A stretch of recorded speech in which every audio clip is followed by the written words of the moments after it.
देखो दोस्तों, पुनेरी पल्टन ने प्रो कबड्डी लीग जीता है। प्रो कबड्डी लीग का 10वां जो सीजन था ये जीता है पुनेरी पल्टन ने, मतलब पुणे की टीम ने जीता है। इसने हरियाणा स्टीलर्स को हरा गया है और ये इस लीग का 10वां फाइनल था। इस जीत में पुणे की टीम ने ये पहली बार खिताब जीता है। मोस्ट वैल्यूएबल प्लेयर कौन रहे? असलम इनामदार, जो कि पुनेरी पल्टन के क्या है, कप्तान। ठीक है। सबसे डिफेंडर का किसको मिला है? मोहम्मद रेजा चियाने को, वो भी पुनेरी पल्टन के ही थे उप कप्तान। मतलब कैप्टन और वाइस कैप्टन दोनों ने अच्छा प्रदर्शन किया, उसके बाद पुनेरी पल्टन जीत गई। सर्वश्रेष्ठ रेडर किसको माना गया? आशु मलिक, दबंग दिल्ली से ये आते हैं। देखो दोस्तों, आईपीएल से ज्यादा मजा मेरे को प्रो कबड्डी लीग देखने में आता है। 1 घंटे का मैच होता है और कब कौन सी टीम पासा पलट दे कह नहीं सकते। आपने भी देखा होगा आईपीएल के ये प्रो कबड्डी लीग। आईपीएल के बाद मेरे को यही अच्छा लगता है। आईपीएल के बाद क्या मैं देखूं तो आईपीएल से ज्यादा ये मेरे को सही लगता है। बी साई प्रणीत। अच्छा, आपको पता है आईपीएल और प्रो कबड्डी लीग की एक खास बात क्या है? दोनों का फर्स्ट सीजन राजस्थान ने जीता है। मतलब उसमें जयपुर है, pink panther Jaipur pro kabaddi league में, और इसमें राजस्थान रॉयल्स है। मतलब अपने राजस्थान की टीम है तो खतरनाक। अभी भी देखा आपने, जो उस दिन हार गई क्वालिफायर के अंदर हैदराबाद से, लेकिन बढ़िया प्रदर्शन किया ओवरऑल। ठीक है दोस्तों, आगे देखो। बी साई प्रणीत अंतरराष्ट्रीय बैडमिंटन से संन्यास ले लिए हैं, ये थोड़ा सा ध्यान रखना। विश्व चैंपियनशिप, इनकी उपाधि की हम बात करें तो कांस्य पदक जीता था विश्व चैंपियनशिप 2019 में। टोक्यो ओलंपिक 2020 में भी प्रतिनिधित्व किया था। सिंगापुर ओपन खिताब जीता हुआ है 2017 में, और वर्ष 2019 में इनको अर्जुन पुरस्कार से सम्मानित किया गया है। तो बी साई प्रणीत ने, जो कि बैडमिंटन खेलते थे, इन्होंने जो है संन्यास ले लिया है। ठीक है दोस्तों, 1983 में प्रकाश पादुकोण के बाद वह 2019 में जो है BWF विश्व चैंपियनशिप में कांस्य पदक अर्जित करने वाले दूसरे पुरुष भारतीय शटलर थे। ठीक है, मतलब पहले कौन थे? प्रकाश पादुकोण। ठीक है। Pankaj Advani billiards of the fame में शामिल हो चुके हैं। भारत के महान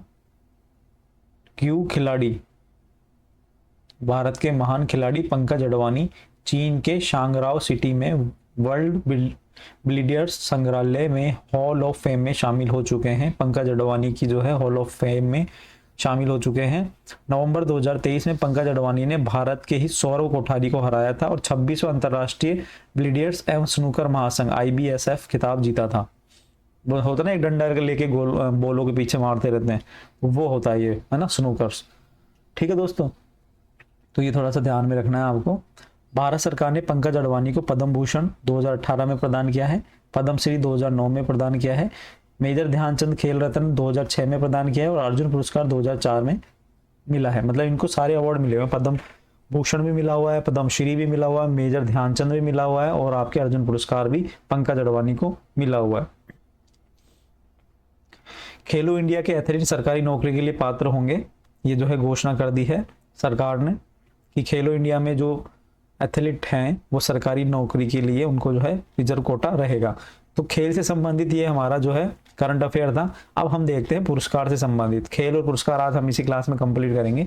तो देखो, पुरस्कार और सम्मान की हम बात करें तो प्रभा वर्मा, जो कि 2023 का सरस्वती सम्मान मिला है इनको, साहित्यिक सम्मान, सरस्वती साहित्यिक सम्मान किसको मिला है? 2023 का प्रभा वर्मा को। ये जो सम्मान है के बिरला फाउंडेशन की तरफ से दिया जाता है ना। और साहित्यकार जो प्रभा वर्मा है, उनका जो उपन्यास है उसका नाम है रौद्र सात्विकम है। ये 33वां सरस्वती सम्मान 2023 के लिए इन्हें चुना गया है। रौद्र सात्विकम ये मलयालम भाषा का जो है काव्यात्मक छंद रूप में लिखा हुआ है। रौद्र सात्विकम का ध्यान रखना है, प्रभा वर्मा का ध्यान रखना है। इनको क्या मिला है? सरस्वती सम्मान मिला है 2023 का, जो कि 33वां सरस्वती सम्मान था। इतना सा आपको ध्यान रखना है, इसके अलावा कुछ ध्यान नहीं रखना। प्रभा वर्मा की बात कर लेते हैं, कहाँ से आती है प्रभा वर्मा? कहाँ से आती है? तिरुवल्ला, केरल से आती है। अंग्रेजी और मलयालम दोनों भाषा में ये रचनाएं लिखती हैं। ठीक है, इनकी और भी रचनाएं कौन कौन सी? और सौपर्णिका, अर्क पूर्णिमा, श्याम बाधवम, है ना, चंदना नाजी। इतना इंपॉर्टेंट नहीं है, बस हमें ये थोड़ा सा ध्यान रखना है कि कहाँ से आती हैं और कौन सी इनका जो है साहित्य के लिए इनको जो है सरस्वती सम्मान मिला है। कौन सा है? रौद्र सात्विकम। प्रभा वर्मा क्या है? वर्तमान में केरल के जो मुख्यमंत्री है पिनाराई विजयन, उनकी क्या है, मीडिया सलाहकार है, इंपॉर्टेंट हो जाता है। मीडिया सलाहकार है कौन से मुख्यमंत्री की, केरल की जो मुख्यमंत्री है पिनाराई विजयन, उनकी। थोड़ी सी सरस्वती सम्मान की बात कर लेते हैं। इनकी शुरुआत 1991 में हुई थी, के बिरला फाउंडेशन की तरफ से ये दिया जाता है और ये हर साल दिया जाता है। ये भारतीय संविधान की 8वीं अनुसूची में जो 22 भाषाएं शामिल हैं उनमें से किसी एक में गद्य या कविता के लिए प्रतिवर्ष ये दिया जाता है। इसमें सम्मान में दिया क्या किया जाता है, इसमें एक पट्टिका दी जाती है, एक प्रशस्ति पत्र दिया जाता है और 15 लाख रुपए का नगद पुरस्कार दिया जाता है। ये पिछले 10 वर्षों के भीतर प्रकाशित कृतियों के लिए दिया जाता है। ठीक है दोस्तों, तो एक इसमें क्या है, पट्टिका दी जाती है, एक प्रशंसा पत्र मिलता है और 15 लाख रुपए का नगद पुरस्कार मिलता है। पहला सरस्वती सम्मान किसको मिला था, हरिवंश राय बच्चन को मिला था 1991 में। 32वां किसको मिला था, शिव शंकरी को मिला था तमिल भाषा के लिए। उसकी जो कृति थी, उनका नाम था, उनकी जो कृति थी उसका नाम था सूर्य वामसम है ना, सूर्य वामसम उसका नाम था। 32वां सरस्वती सम्मान किसको मिला था, शिव शंकरी को मिला था। और 23वां मिला है प्रभा वर्मा को। इंपॉर्टेंट है, बहुत ज्यादा एग्जाम में पूछा जाता है। ठीक है दोस्तों, आगे देखो, हमारे जो राष्ट्रपति हैं द्रौपदी मुर्मू, उनको भारत रत्न अलंकरण प्रदान किए। राष्ट्रपति द्रौपदी मुर्मू ने 5 शख्सियत को देश के सर्वोच्च नागरिक सम्मान भारत रत्न से सम्मानित किया है। मतलब भारत रत्न मिला है 5 जनों को मिला है। कौन कौन है वो हम देखते हैं। यह सम्मान 30 मार्च 2024 को दिया गया है। इसमें पूर्व प्रधानमंत्री चौधरी चरण सिंह, श्री पीवी नरसिम्हा राव और बिहार के पूर्व मुख्यमंत्री कर्पूरी ठाकुर और प्रख्यात वैज्ञानिक डॉक्टर MS स्वामीनाथन को मरने के बाद दिया, मरणोपरांत दिया गया है। ठीक है दोस्तों, चौधरी चरण सिंह, PV नरसिम्हा राव और बिहार के पूर्व मुख्यमंत्री कर्पूरी ठाकुर को दिया गया है और MS स्वामीनाथन। राष्ट्रपति द्रौपदी मुर्मू को 31 मार्च को पूर्व उप प्रधानमंत्री भारतीय जनता पार्टी के वरिष्ठ नेता लाल कृष्ण आडवाणी को, ठीक है, देश का सर्वोच्च नागरिक अलंकरण प्रदान किया गया है। भारत रत्न किस किस को मिलता है,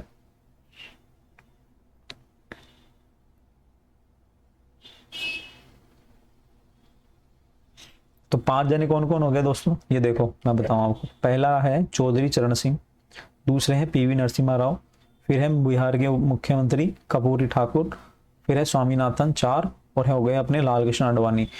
लाल कृष्ण आडवाणी को तो अभी जीवित में ही मिला है और बाकी को इनको मरने के बाद, मतलब मरणोपरांत मिला है 4 जनों को, और एक को जो लाल कृष्ण आडवाणी जो है इनको जो है दिया गया है। भारत रत्न की हम बात कर लेते हैं कि भारत रत्न है क्या। ये देश का सर्वोच्च नागरिक सम्मान है। ये सम्मान राष्ट्रीय सेवा के लिए दिया जाता है। किस लिए दिया जाता है, राष्ट्रीय सेवा के लिए दिया जाता है। इसका सम्मान की शुरुआत कब हुई थी, 2 जनवरी 1954 को हुई थी और भारत के तत्कालीन राष्ट्रपति श्री राजेंद्र प्रसाद द्वारा की गई थी। राजेंद्र प्रसाद जी जो हमारे भारत के तत्कालीन राष्ट्रपति और प्रथम राष्ट्रपति थे, उनके द्वारा जो है ये सम्मान की शुरुआत की गई थी 2 जनवरी 1954 को। भारत रत्न से सम्मानित व्यक्ति को पीपल के पत्ते के आकार का एक पदक मिलता है और भारत के राष्ट्रपति द्वारा हस्ताक्षरित एक प्रमाण पत्र दिया जाता है। मतलब पीपल के पत्ते के आकार का एक पदक होता है और भारत के राष्ट्रपति द्वारा जो है साइन हुआ एक प्रमाण पत्र होता है। भारत रत्न से सम्मानित व्यक्ति कोई राशि नहीं मिलती, मतलब इसमें कोई नगद पुरस्कार नहीं मिलता है, लेकिन कैबिनेट मंत्री के समकक्ष अति विशिष्ट दर्जा मिलता है। तो भारत रत्न जो सम्मान लेता है वो कैबिनेट मंत्री के समकक्ष उसको दर्जा दिया जाता है। इसमें राशि नहीं मिलती, ध्यान रखना। इसमें जो है पीपल के पत्ते के आकार का क्या दिया जाता है, पदक दिया जाता है। ठीक है, तो दोस्तों इनको कोई राशि नहीं मिलती है और कैबिनेट मंत्री के समकक्ष इनको जो है विशिष्ट दर्जा मिलता है। सबसे पहला भारत रत्न सम्मान स्वतंत्र भारत के पहले गवर्नर कौन थे, चक्रवर्ती राजगोपालाचारी और पूर्व राष्ट्रपति डॉक्टर सर्वपल्ली राधाकृष्णन को, और वैज्ञानिक डॉक्टर कौन थे, चंद्रशेखर वेंकट रमन को 1954 में दिया गया। मतलब आप ये देखो 3 जने थे, 3 जनों को दिया गया। एक तो थे हमारे स्वतंत्र भारत के प्रथम गवर्नर जनरल, भारत के गवर्नर जनरल कौन थे, राजगोपालाचारी। दूसरे थे सर्वपल्ली राधाकृष्णन, है ना, और तीसरे कौन थे, चंद्रशेखर वेंकट रमन। इनको 1954 में मिल गया था, 2 जनवरी 1954 में ही इनको जो है मिल गया था ये। सचिन तेंदुलकर एकमात्र ऐसे खिलाड़ी हैं जिन्हें को भारत रत्न प्राप्त हुआ है। वह भारत रत्न प्राप्त करने वाले सबसे कम उम्र के व्यक्ति भी हैं।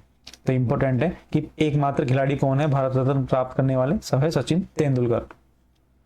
ठीक है, आगे देखो साहित्य अकादमी पुरस्कार की हम बात करें तो 12 मार्च 2024 को ये प्रदान किए गए थे। 8वीं अनुसूची में शामिल जो 22 भाषाएं हैं, है ना, 22 भाषाएं और अंग्रेजी और राजस्थानी भाषा के लिए दिए जाते हैं। 22 तो वो भाषाएं और अंग्रेजी और राजस्थानी जो है इन भाषाओं के लिए दिए जाते हैं। इन पुरस्कारों में 9 कविता संग्रह, 6 उपन्यास, 5 कहानी संग्रह, 3 निबंध और 1 साहित्य अध्ययन शामिल होता है। हमें तो केवल ये ध्यान रखना है कि हिंदी के लिए जो है संजीव को मिला है, उनका जो उपन्यास है उनका नाम है मुझे पहचानो। अंग्रेजी के लिए मिला है नीलम शरण गौड़ को, और इन्होंने लिखा है रेक्यूम इन राग जानकी। रेक्यूम इन राग जानकी। अंग्रेजी और हिंदी का समझ में आ गया। अंग्रेजी में किसको मिला है? नीलम शरण गौड़ को मिला है रेक्यूम इन जानकी, रेक्यूम इन राग जानकी, राग जानकी, रेक्यूम इन राग जानकी, ठीक है। और हिंदी के लिए किसको मिला है? संजीव को मिला है मुझे पहचानो। संजीव को मिला है मुझे पहचानो। अरे दीवानो मुझे पहचानो, कहाँ से आया, मैं हूँ कौन, मैं हूँ कौन, संजीव हूँ मैं। तो हिंदी के लिए किसको मिला है? संजीव को। और अंग्रेजी के लिए किसको मिला है? नीलम गौड़ को। रेक्यूम राग जानकी के लिए। पंजाबी के लिए किसको मिला है? स्वर्णजीत सवी को। स्वर्णजीत सवी को पंजाबी के लिए मिला है। मनदी चिप, मनदी चिप के लिए मिला है। उर्दू के लिए किसको मिला है? सादिक नवाब शहर को मिला है। राजदेव की अमराई के लिए, राजदेव की अमराई के लिए किसको मिला है? उर्दू के लिए सादिका नवाब शहर, ठीक है। और साहित्य अकादमी पुरस्कार के बारे में जानकारी कर लेते हैं। ये पुरस्कार साहित्य और भाषा के क्षेत्र में योगदान जिनका होता है उनको दिया जाता है। 8वीं अनुसूची में शामिल सभी भाषाएं, मतलब 22 भाषाएं शामिल हैं। उसके अलावा हिंदी और अंग्रेजी और राजस्थानी सहित कुल 24 भाषाओं के लिए प्रदान किया जाता है। इनकी स्थापना भी कब हुई थी? 1954 में हुई थी, भारत रत्न के साथ ही। इसमें पुरस्कार विजेता को 1 लाख रुपए की राशि दी जाती है। 1 लाख रुपए की राशि इसको दी जाती है। इसका उद्देश्य क्या है? भारत की समृद्ध और विविध साहित्य विरासत को बढ़ावा देना और उसको संरक्षित रखना, ठीक है दोस्तों।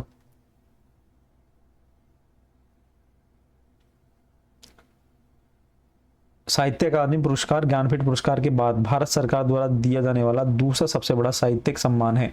मतलब पहला कौन सा है? ज्ञानपीठ पुरस्कार पहला है और साहित्य अकादमी पुरस्कार दूसरा है, ठीक है। तो हमें यह ध्यान रखना है कि कौन कौन सी के लिए मिला है।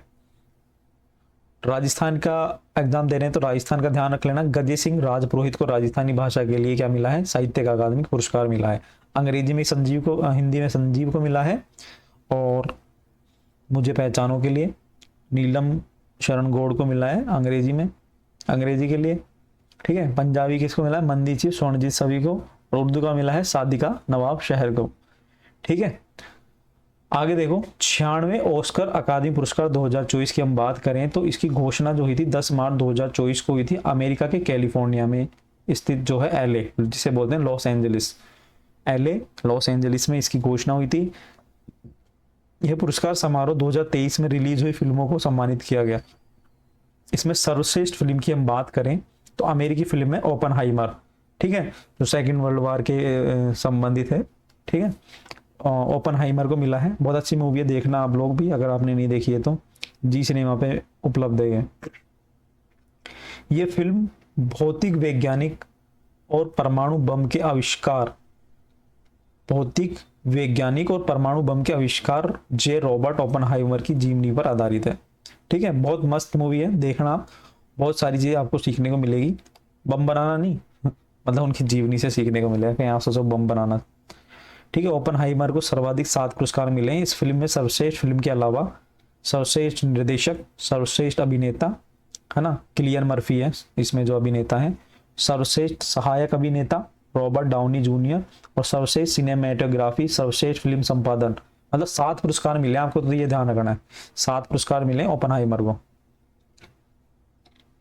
96वें अकादमी पुरस्कार, 96वें ऑस्कर अकादमी पुरस्कार के बारे में। सर्वश्रेष्ठ फिल्म ओपनहाइमर, सर्वश्रेष्ठ डायरेक्टर ओपनहाइमर के लिए क्रिस्टोफर नोलन, है ना। सर्वश्रेष्ठ एक्टर सिलियन मर्फी, सर्वश्रेष्ठ एक्ट्रेस एमा स्टोन, है ना, फिल्म पुअर थिंग्स के लिए, है ना। सर्वश्रेष्ठ डॉक्यूमेंट्री फीचर 20 डेज इन मोरियुलपोल। तो ये थोड़ा सा ध्यान रखना कि कौन कौन से जो है एक्टर थे, एक्ट्रेस थे, डायरेक्टर थे, फिल्म थे, ठीक है। ऑस्कर अकादमी पुरस्कार की हम बात करें तो थोड़ा सा जान लेते हैं। ऑस्कर पुरस्कार के नाम से जाना जाता है। ये मनोरंजन के क्षेत्र में सबसे बड़ा सम्मानित पुरस्कार है, ठीक है।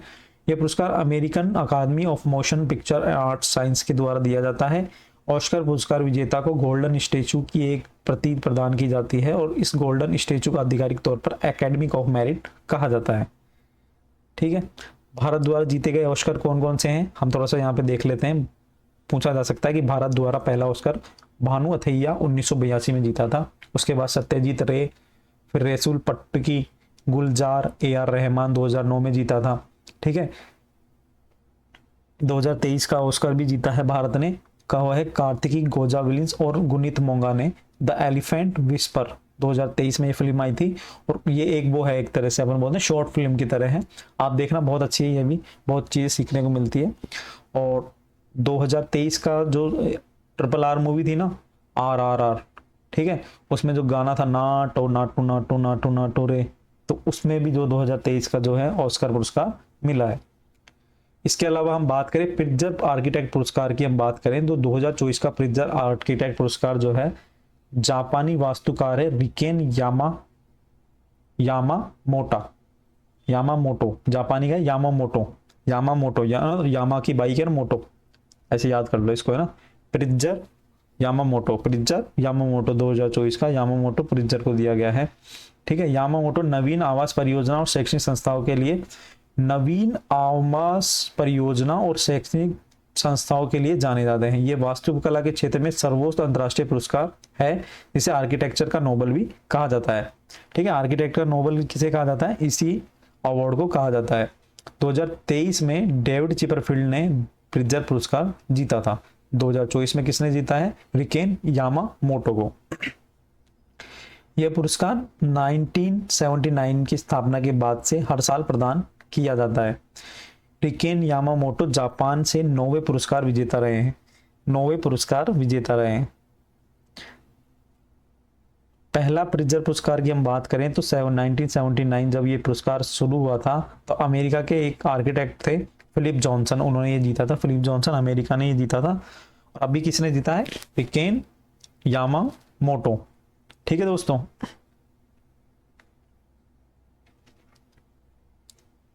जापान ने सर्वाधिक पुरस्कार जीते हैं, प्रिट्जर पुरस्कार, है ना। इस पुरस्कार में क्या होता है, ये आर्किटेक्ट पुरस्कार की स्थापना 1979 में हयात होटल चेन के दिग्वंत संस्थान J.A. प्रिट्जर और उनकी पत्नी सिंडी द्वारा इसकी जो है घोषणा की गई थी, इन पुरस्कारों की स्थापना की गई थी, है ना, शुरुआत की गई थी 1979 में इनकी J.A. प्रिट्जर और उनकी पत्नी सिंडी द्वारा की गई थी।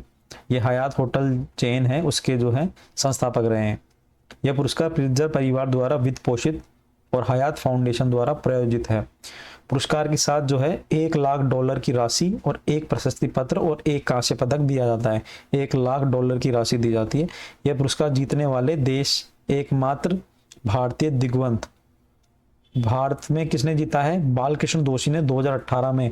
एकमात्र दिग्वंत कौन है, बालकृष्ण दोषी आर्किटेक्ट थे, भारत के केवल एकमात्र है बालकृष्ण दोषी। ठीक है, और इसके अलावा हम बात करें मिस वर्ल्ड 2023 कौन बनी है, मिस वर्ल्ड 2023 बनी है क्रिस्टीना पिस्जोकोवा। ये कहाँ की है, ये है आपके चेक गणराज्य की। क्रिस्टीना प्रिजस्कोवा 71वीं मिस वर्ल्ड बनी है। ठीक है, इस प्रतियोगिता का आयोजन कहाँ हुआ था, मुंबई के महाराष्ट्र में आयोजन हुआ था। वह मिस वर्ल्ड जीतने वाली चेक गणराज्य की दूसरी महिला है, ठीक है। और सेकंड नंबर पे कौन रही है, फर्स्ट रनर अप की बात हम करें तो यास्मिना जायटोना, लेबनान की है यास्मिना जायटोन, ठीक है, लेबनान की है ये। मिस वर्ल्ड 2022 का खिताब कैरोलिना बिलावंस्का, जो कि पोलैंड की रहने वाली है, इन्होंने जीता था। तो इस बार का किसने जीता है, इस बार का जीता है दोस्तों क्रिस्टीना पिस्जकोवा, जो कि चेक गणराज्य की है। ठीक है, और पहला किसने जीता था, 2023 का किसने जीता था, 23 का तो इन्होंने जीता, 22 का किसने जीता था, बिलावंस्का ने, पोलैंड की है ये। ठीक है, भारत का पहला नेशनल क्रिएटर्स अवार्ड आपको पता है कि भारत मंडपम नई दिल्ली में आयोजित हुआ था। 8 मार्च 2024 को ये आयोजन हुआ था। ये पहला नेशनल क्रिएटर्स अवार्ड प्रदान किया गया है। केंद्र सरकार ने सोशल मीडिया इन्फ्लुएंसर्स के टैलेंट का सम्मान करने के लिए नेशनल क्रिएटर्स अवार्ड की शुरुआत की थी। आप अगर रील्स बना रहे हो, अगर आपका जो कंटेंट इस तरह का है कि आप जो है लोगों को जागरूक इन लोगों के लिए इन्फ्लुएंसर का काम कर रहे हो, तो ये आप बिल्कुल ये अवार्ड जीत सकते हैं, है ना। जैसे कोई यूट्यूबर्स हो गया, कोई ब्लॉगर हो गया, या हम बात करें कि आप रील्स बना रहे हो, है ना, कंटेंट क्रिएटर हो, तो आपको ये सम्मान मिल सकता है। सोशल मीडिया कंटेंट कम्युनिटी के में इनोवेशन और क्रिएटिविटी की दिशा में ये कदम उठाए गए हैं। इसमें 3 इंटरनेशनल क्रिएटर सहित कुल 23 विजेताओं को सम्मानित किया गया है। किस किस को किया गया इंपॉर्टेंट नहीं है, बस ये ध्यान रखना 3 तो इंटरनेशनल थे और 23 जो है हमारे देश के थे। नहीं, 3 इंटरनेशनल सहित कुल 23 थे, मतलब 20 हमारे देश के थे और 3 इंटरनेशनल थे।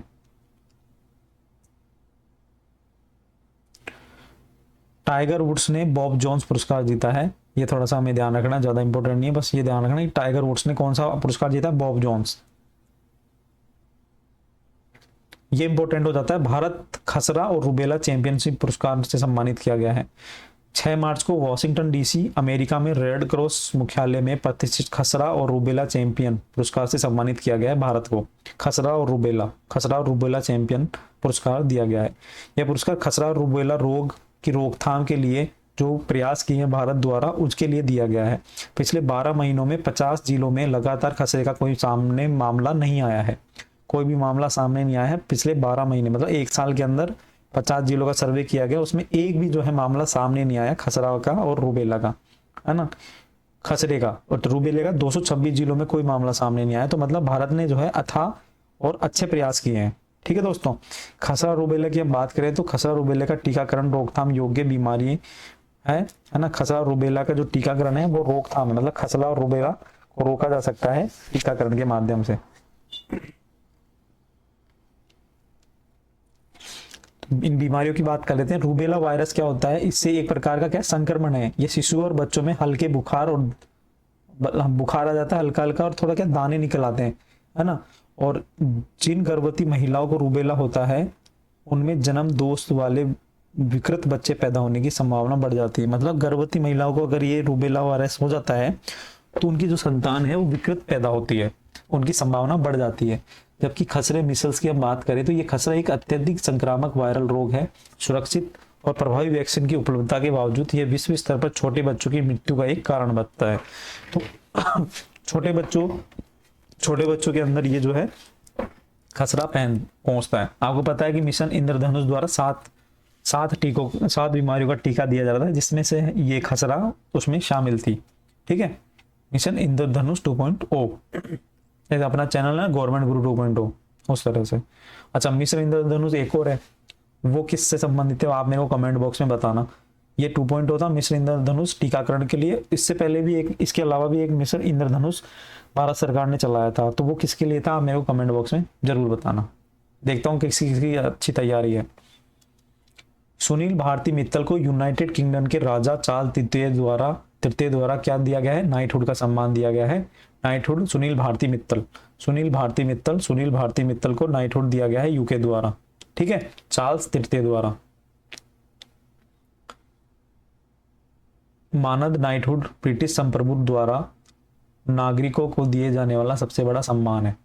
ठीक है, क्या है ये, पहले भारतीय बने हैं ये सम्मान पाने वाले, भारतीय नागरिक बन गए हैं कौन, सुनील भारती मित्तल। भारत और यूके के बीच घनिष्ठ व्यापारिक संबंध विकसित करने के लिए उनको ये पुरस्कार मिला है। मानद नाइटहुड ब्रिटिश संप्रभु द्वारा नागरिकों को दिए जाने वाला सबसे जो है बड़ा सम्मान है। ठीक है दोस्तों, सुनील भारती मित्तल क्या है, भारतीय एंटरप्राइजेस के संस्थापक और अध्यक्ष हैं। यहाँ पे इंपॉर्टेंट है, 5वें राष्ट्रीय युवा संसद महोत्सव 2024 का आयोजन 6 मार्च को दिल्ली में किया गया। 5वें राष्ट्रीय युवा संसद महोत्सव का आयोजन 6 मार्च को कहाँ किया गया, दिल्ली में किया गया। राष्ट्रीय युवा संसद 2024 का आयोजन young voice engage and empower for nation transformation की थीम पर किया गया था। इसकी ये थीम ध्यान रख लेना, इंपॉर्टेंट है बहुत ज़्यादा। Young voice engage and empower for nation transformation की थीम पर किया गया। इसका आयोजन किसने किया था, युवा मामले और खेल मंत्रालय, नेहरू युवा केंद्र संगठन और राष्ट्रीय सेवा योजना द्वारा जो है इसका आयोजन किया गया था। इसमें हरियाणा की यतिन यतिन भास्कर दुग्गल हरियाणा के थे, इन्होंने पहला पुरस्कार जीता है। और तमिलनाडु की वैष्णव पिचाई ने दूसरा पुरस्कार जीता है। और राजस्थान की कनिष्का शर्मा ने तीसरा पुरस्कार जीता। इंपॉर्टेंट हो जाता है राजस्थान के एग्जाम पॉइंट ऑफ व्यू से कि 5वां राष्ट्रीय युवा संसद महोत्सव 2024 में जो है राजस्थान ने कौन सा स्थान प्राप्त किया है? तीसरा। पहला किसने किया? हरियाणा के यतिन ने। दूसरा वैष्णव तमिलनाडु की। तीसरा किसने किया? राजस्थान ने किया है, उसमें कनिष्का शर्मा। ठीक है। पहला राष्ट्रीय युवा संसद महोत्सव की हम बात करें तो वो 2019 में हुआ था 12 जनवरी को। ठीक है। कहाँ पे हुआ था? कब हुआ था? 12 जनवरी को। ठीक है दोस्तों।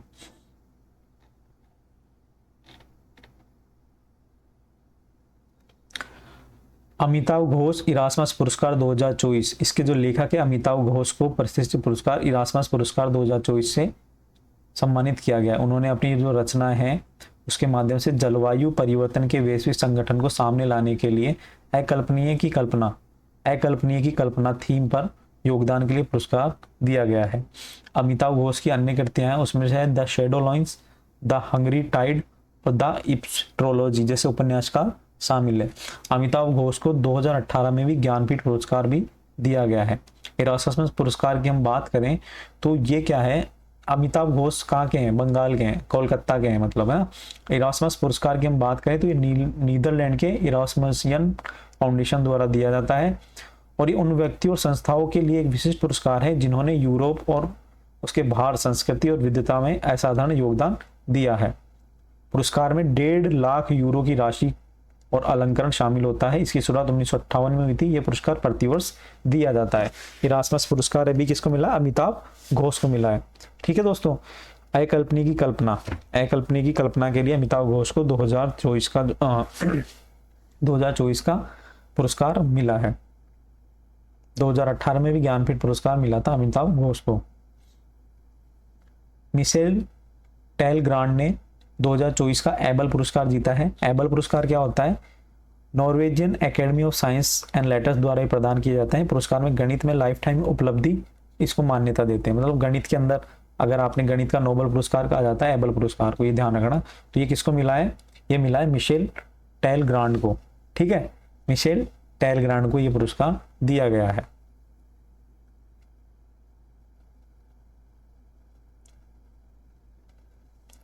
इसरो को भी पुरस्कार दिया गया। इसरो का क्या है आपको पता है? भारतीय अंतरिक्ष अनुसंधान संगठन है। तो चंद्रयान 3 जो लॉन्च हुआ था उसके जो मिशन की उपलब्धि के लिए एविएशन वीक लॉरेंट्स अवार्ड प्रदान किया गया है। एविएशन वीक लॉरेंट्स अवार्ड प्रदान किया गया है। ठीक है दोस्तों। चंद्रयान 3 मिशन ने केवल $75 मिलियन की लागत से चंद्रमा के दक्षिणी ध्रुव पर सफल लैंडिंग कर ऐतिहासिक उपलब्धि हासिल करी है। ठीक है। चंद्रयान 3 जो है $75 मिलियन की जो है लागत से दक्षिणी ध्रुव पर, चंद्रमा के दक्षिणी ध्रुव पर जो है ये क्या किया है? प्राप्त जो है उपलब्धि हासिल करी है। हाल ही में इसरो की अटूट प्रतिबद्धता और चंद्र अन्वेषण महत्वपूर्ण योगदान के लिए भूसाविक संग्रहालय की ओर से लीफ एरिक्सन लूनर पुरस्कार दिया गया था। ठीक है दोस्तों। इसरो को जो है बहुत ही बढ़िया पुरस्कार मिला है, उसका नाम है एविएशन वीक लॉरेंट्स अवार्ड।